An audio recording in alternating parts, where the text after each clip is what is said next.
Good morning, homesteaders. Welcome back, Arizona Unplugged channel. I know it's been a little bit since I made a video. Been really busy and a lot of traveling lately. We actually got back yesterday from a little camp trip where William, my 6-year-old boy, caught a very, very large catfish. So that was pretty cool. I've never caught one that big, but his first 100% by himself catfish catch, and cooked it up yesterday, and the wife made ceviche out of it. It was delicious. So there you go with that. Anyways, let's get to a couple projects. This first one that we did today is here at the shop rainwater collection area. So what I did today, right here where this coupling is, used to be this fern coat, and you could tell how deformed it is. It's been sitting there for a while. This was just a temporary fix right before a rainstorm that I just had to get it done, so I just put this on there. But now it's been fixed. I put a real glue-in coupling, and I also put in this support, this 4x4 post that goes all the way to the ground here. So that supports all of this weight. When this is full of water, it actually does get pretty heavy. One thing to know, if you're going to do a rainwater collection, these big plastic 2,500 gallon tanks, when they fill up with water and when you use the water, so the water level goes down, these tanks actually move. They flex. So right here where this metal adapter is going in, this is how all my tanks are set up. It'll go in and out this way depending on whether the tank is full or empty. So you have to have a little bit of play here.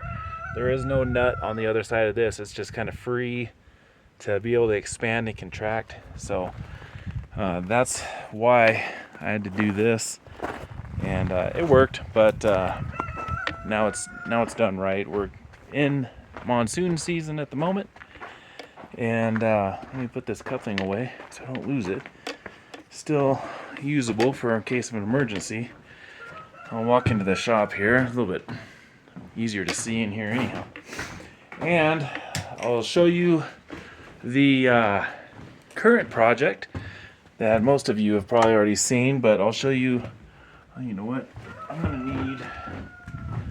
gonna need a screw gun because of what we're gonna do when we're out there. I'm gonna hang out with you guys for a minute, and then we may go bother the wife on her project. So we'll go take a look at that in a minute. But let's walk over here to the gray water treatment room build. You see the wife painted the generator slash battery water room thing. We are in the process of painting everything. The shop is almost done, and then we get to do the cabin. That's going to be the fun one. But I did go out and buy a new paint sprayer, one of those airless paint sprayers. It just makes painting so much easier. And I forgot to bring a roll of duct tape, and I'll show you why I need that. I'll bring that out later. So here we are. You guys haven't seen this yet. So this is the foundation for the gray water treatment room. And I currently have a tarp on it. We've had a couple of rainstorms while I've been building this, and that's why I need the duct tape. I have some really good duct tape. I just noticed this morning. There's a hole in the tarp, so I'm going to tape that up so it's not going to get any worse. And this is just until I get the walls and roof on. So it is what it is. But let me peel this tarp back. Give me a minute, guys, and I will show you what we got going on. Stand by. All right, so I pulled the corner of the tarp back, and that is revealing one thing I did install is this trap door. Vaughn, why do you have a trap door in the floor of your gray water room? Well, I'll show you. Hopefully you can see. I don't know how visible this is, but there is the 55-gallon metal drum that I converted into my gray water sump tank. We got rid of that plastic one that had a crack in it, and we built this one. If you want to know what this thing really looks like, go back a few videos when I'm working in the shop on this, and you'll see that. But we got the two handles on there, and this still isn't 100% done, just because I need the walls up for this room to bring this water, pumped water, up and out. So right now it's just running along the ground over to my just gray water discharge area, which is over there with all those green plants. You can see the pipe going out. So right now we're just temporarily just putting all our gray water there, and the plants are loving it. But soon this gray water will be diverted through many different stages of filtration and then stored in this room in IBC totes along the back wall here. And that's going to be the water for our gardens and orchards, which is all out there. You guys have all seen it before, right? I'm not going to bore you with that again. So all the orchards and gardens are going out there, and it'll be watered by this gray water system. First of its kind, if I may add. I've never seen one, and I've been searching because I want ideas. So what I'm going to do now, while I got you guys here, is I'm going to take this tarp and screw it back down to the foundation. I brought a few extra screws because that corner over there, the wind keeps blowing it up. So I'm going to set this here.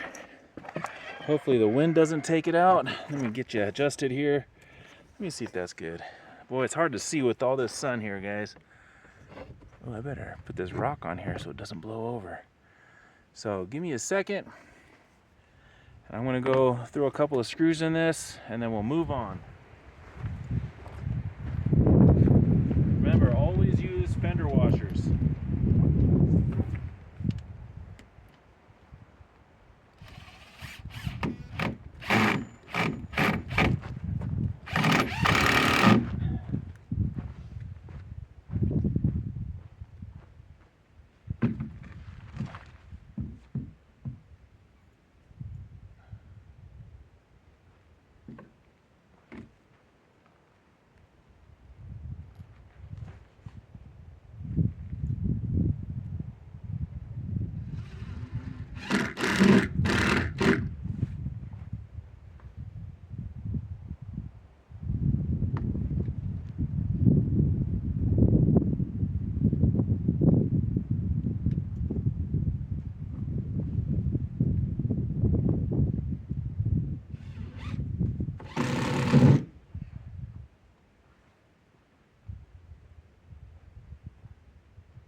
Alright, that should do to hold that down for now.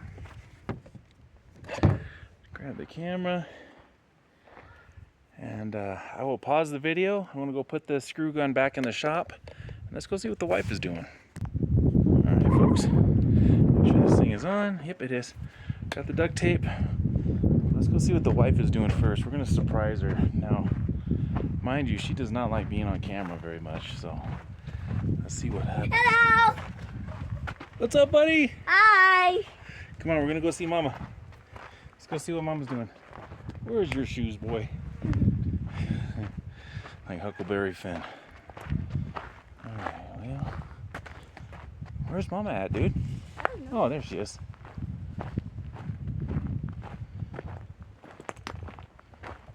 Alright, walking up to the firewood area.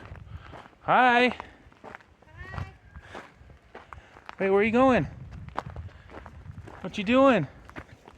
I don't. What you doing, baby? Mama's stacking firewood with Grandma.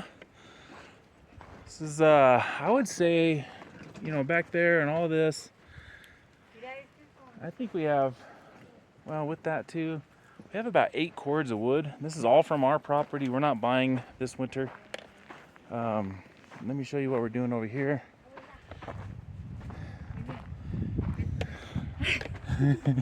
Stop it. Say hi. Hello. So, Mama's taking all the firewood that the kids stacked here in here, this old Shelter Logic shed tarp thing. You can see it's just rotted away. She's taking this firewood and stacking it with our stockpile over there. Oh, you got pallets in there, don't you? I know, but I have to take everything down. Yeah. So she's emptying this because we're going to actually use the framing of this Shelter Logic tarp shed thing.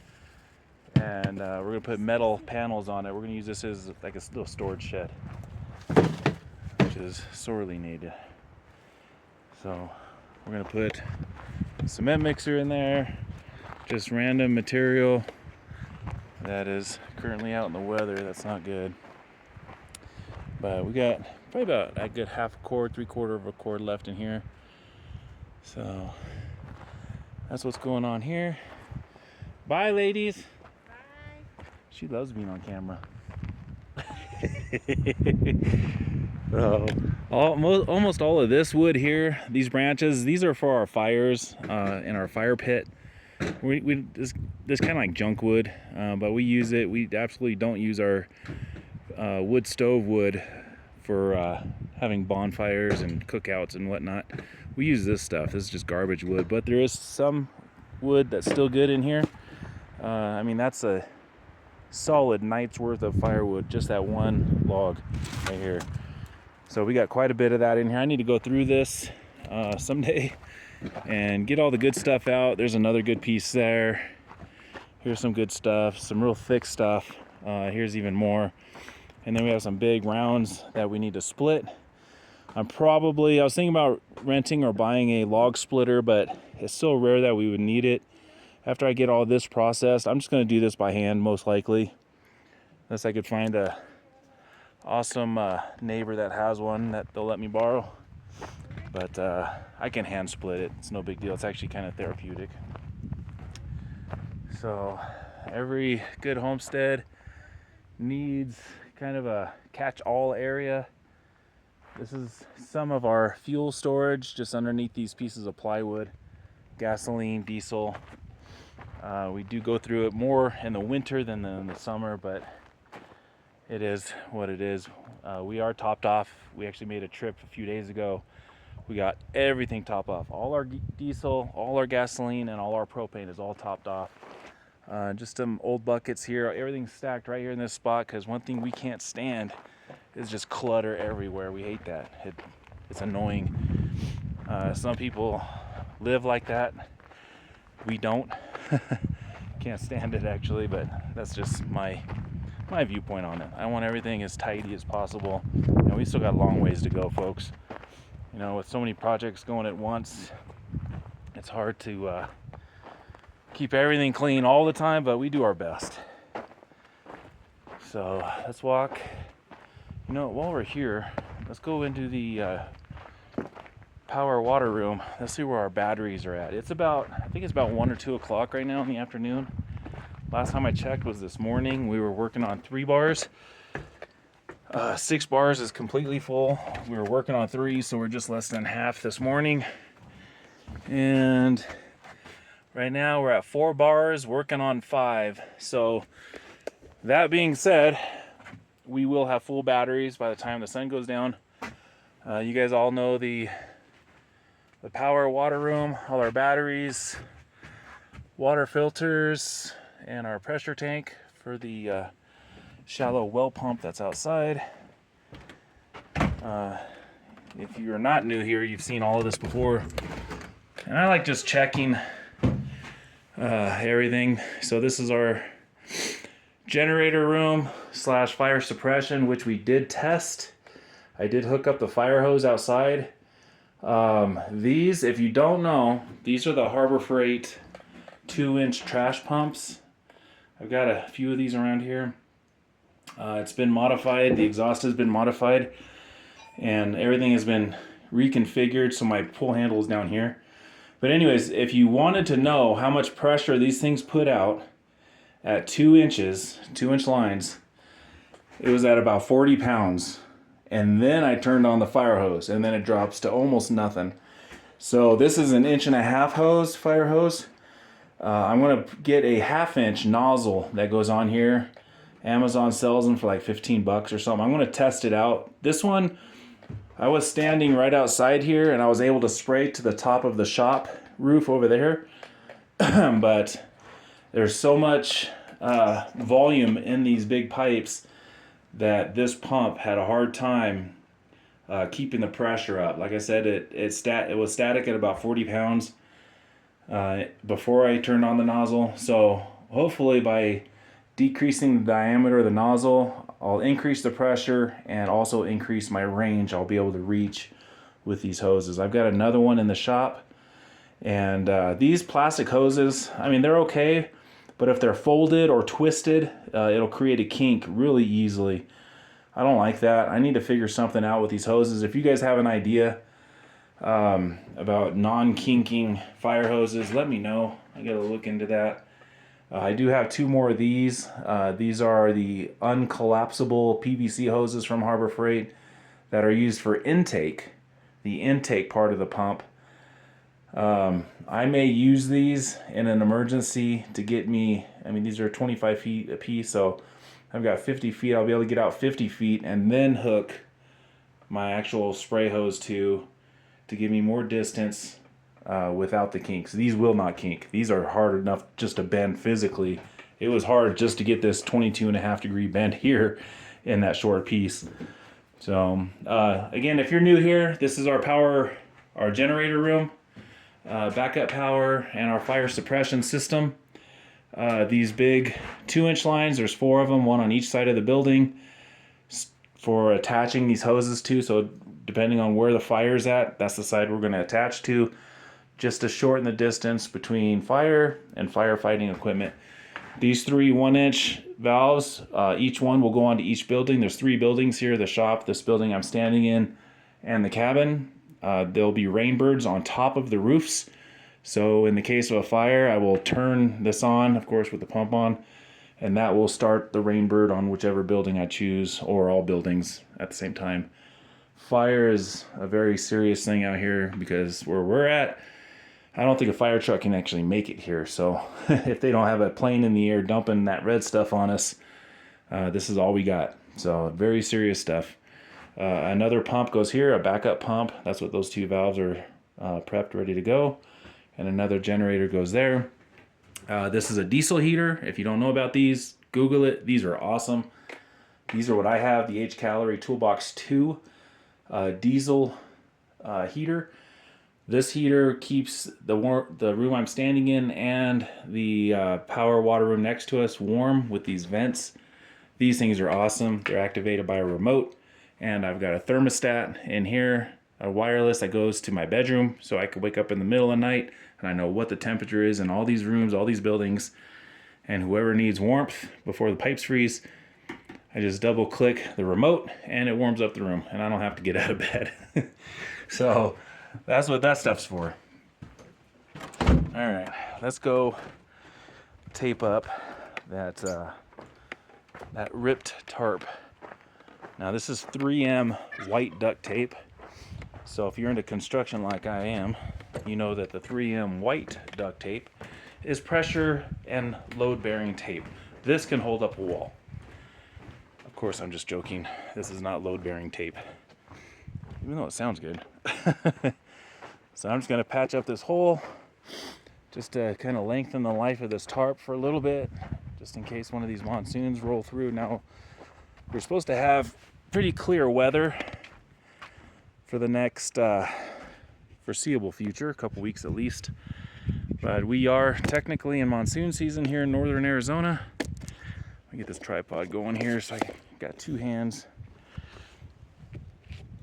And let's tilt it down. Sorry for the camera work, guys. It is what it is. Hopefully you can see. So we're just gonna patch up this hole real quick and get done. But anyways, yesterday I tried making a video when we went camping. One of my wife's friends contacted us and invited us to their family camp out. I don't want it on the wood, I just want it on the tarp itself.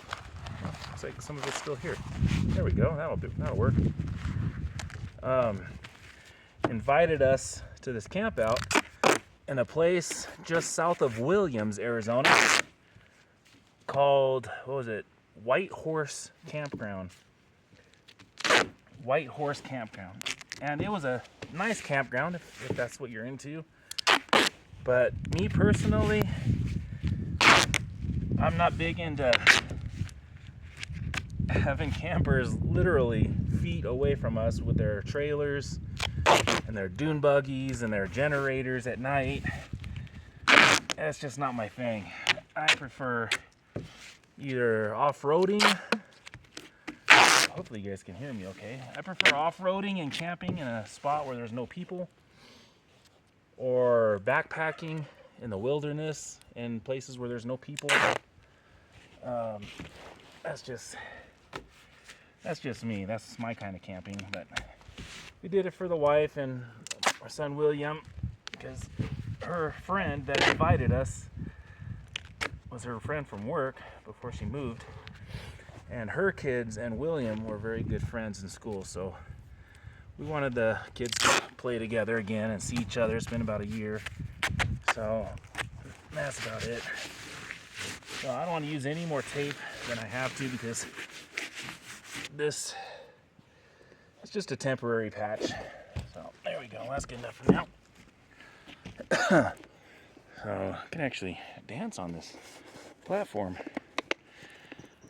This platform, sorry for the camera work, guys, it's all slipping around. This platform I'm standing on is very, very stout. Since IBC totes are going here on the back wall, there's actually the same amount of foundation support under this first 4 feet of this floor than there is in this entire building, just to hold all that weight. These IBC totes are about 275 gallons each, and when you start putting multiple totes on one area, boy, that causes a lot of weight. So I want that really supported. It is a beautiful day. It is probably mid to high 70s right now. One misconception people have about Arizona, you tell people you live in Arizona, and the first thing they say is, oh my God, it's so hot. And even the turkey says, oh my God, it's so hot. But here, where we're at about 6,500 feet in elevation, it is near perfect for me. I like it more on the cool side than I do on the hot side. And this is perfect. It can get up to 100 here, but it's pretty rare. Usually we stay in the mid 80s in the middle of summer, like next month, July, August. It'll probably be 85 to 95 most of the time, which is, again, is perfect for me. We've been having these winds for the last week. That's one of the main reasons why we haven't finished painting is, it's been too windy to be painting outside. Just looking at this other project I got to do. This is rainwater from the roof here on both sides of the house. It comes down. I need to raise that bracket up and redo this, because I don't know what I was thinking, but it's got one heck of a slope. As a matter of fact, I bet you if I'm to push this pipe up with my hand, we'll be able to hear some water coming in from the pipe. Yep, I can hear it. So I need to put a brace on this side that I'm holding up, but I left this pretty much like this because I'm going to add 2 more tanks right here where I'm standing. They go here. I'm hopefully not going to have to cut down that tree, but I may have to, because otherwise the tank, I guess it's not that big of a deal. I'll probably just put the one tank here and 1 tank here, leaving these 2 pines here and not have to cut any of these pines down. That's my other 2-inch trash pump under that tarp. We have our 2 tanks over at the shop full. So normally that's where we would, if we were to bring water in from town, that's where we would discharge it. But since those are full, we brought the pump over here. We just back the truck up right here where this trailer is that needs to be moved, and we just hook it up and pump the water right in. And I invented this little hook out of 2-inch PVC. This thing comes off. Let me show you. This comes off. This connects to the discharge port of my pump, and this guy just hooks up into there. I'm gonna take the lid off, just hook that guy up into there, turn the pump on, and I'm able to pump 2 IBC totes with transferring the tanks and everything in less than 5 minutes. Really quick. I just put this in here so critters don't crawl up into our water pipe. So, say hi to the turkeys. That's our Tom. And these two are the babies. If you guys remember these guys, these were the babies that we hatched. These are 2 males, 2 Toms. Mama is most likely in that chicken coop. Yes, she'll actually fit in there. She's a good brooder. She'll sit on her eggs in the chicken coops.